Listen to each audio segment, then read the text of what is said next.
আমাদের কি হয়েছে আমরা মৃত্যুকে ভয় পাই না? আমাদের কি হয়েছে আমরা মনে করি না যে আমরা মারা যাব? পৃথিবীর সর্বশ্রেষ্ঠ মানুষ, সর্বশ্রেষ্ঠ রাসূল দুনিয়া থেকে বিদায় নিলেন, তার সাহাবীদেরকে ছেড়ে তিনি দুনিয়া থেকে চলে গেলেন, ওপারের জগতে পাড়ি জমালেন। আমাদের কি হয়েছে যে আমরা বিশ্বাস করতে চাই না, আমরা প্রস্তুতি গ্রহণ করি না মৃত্যুর জন্য? আমি আপনি কি মনে করি যে আমরা চিরদিন বেঁচে থাকবো?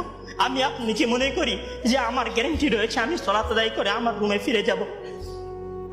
বিশ্বাস করুন হে আমার ছাত্র ভাইয়েরা, অবশ্যই আমাকে আপনাকে একদিন মৃত্যুবরণ করতে হবে, আমাকে আপনাকে একদিন এই দুনিয়া ছেড়ে চলে যেতে হবে। সুতরাং মৃত্যুর জন্য প্রস্তুতি গ্রহণ করুন, সুতরাং মৃত্যুর জন্য প্রস্তুতি গ্রহণ করুন। সেই দিন আসার পূর্বে, যেই দিন মৃত্যু আপনার দরবারে উপস্থিত হবে এবং মহান আল্লাহ তাআলাকে আপনি বলবেন, হে আল্লাহ, আমাকে স্বল্প একটু সময় দিন, আমাকে স্বল্প একটু সময় দিন, আমি ফিরে যাই এবং কিছু নেক আমল করে আসি। কাল্লা ইন্নাহা কালিমাতুন হুয়া কাইলুহা। তখন মহান আল্লাহ তাআলা বলবেন, কোনো সুযোগ নেই, এটা তো তার মুখের কথা মাত্র, সে ফিরে গেলে আবারও আমল করবে না, সে ফিরে গেলে আবারও আমল করবে না।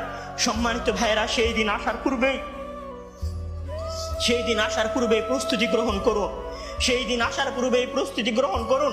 জেনে রাখুন, সেই দিন উপস্থিত হয়ে গেলে আর কোনো আমল করার সুযোগ থাকবে না। সেই দিন উপস্থিত হয়ে গেলে কবরের নাজাত পাওয়ার জন্য আর কোনো কিছু করার সুযোগ থাকবে না। সেই দিন এসে গেলে 2 রাকাত সালাত আদায় করে আল্লাহর কাছে ক্ষমা প্রার্থনা করার কোনো সুযোগ থাকবে না।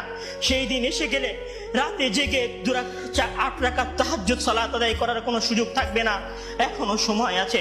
মহান আল্লাহ তাআলার দরবারে নিজেকে সঁপে দিয়ে তার কাছে ক্ষমা প্রার্থনা করুন। মহান আল্লাহ তাআলার দরবারে নিজেকে সঁপে দিয়ে তার কাছে ক্ষমা প্রার্থনা করুন। মানুষের সাথে কোনো ভুল থাকলে সে ভুলের ক্ষমা চেয়ে নিন। মহান আল্লাহ তাআলার সীমা লঙ্ঘন করে থাকলে মহান আল্লাহ তাআলার কাছে ক্ষমা চেয়ে নিন।